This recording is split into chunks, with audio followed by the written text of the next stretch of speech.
sono Marsida Craia,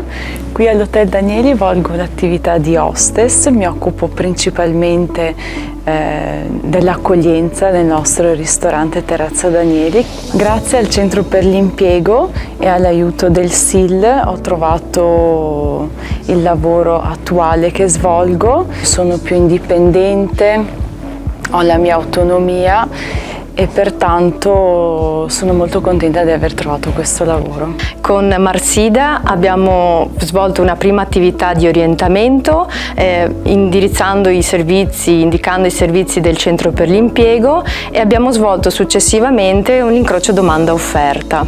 Da lì abbiamo valutato le offerte attinenti alle sue caratteristiche, in quanto lei ha una buona conoscenza delle lingue straniere, è molto propensa al contatto con il pubblico ed è cordiale e gentile. In questa costruzione col CPI c'è stata una selezione di persone che sono state presentate dal CPI, che sono state valutate insieme e alla fine abbiamo fatto, in questo ambito ne abbiamo scelti alcuni e questo ci ha permesso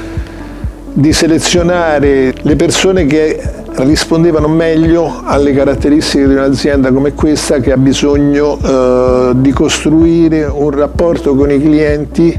dove si sviluppa l'attenzione al cliente. L'approccio dei servizi al collocamento mirato è quello di cercare di accompagnare la persona nella situazione lavorativa più adatta e più consona a sé, mentre sul lato azienda è quello di cercare di adempiere agli obblighi previsti utilizzando il più possibile i vari strumenti che la normativa mette a disposizione e quindi il tirocinio, quindi l'adeguamento del posto di lavoro, l'eventuale esonero e altre situazioni che di volta in volta andiamo a proporre e a concordare con l'azienda.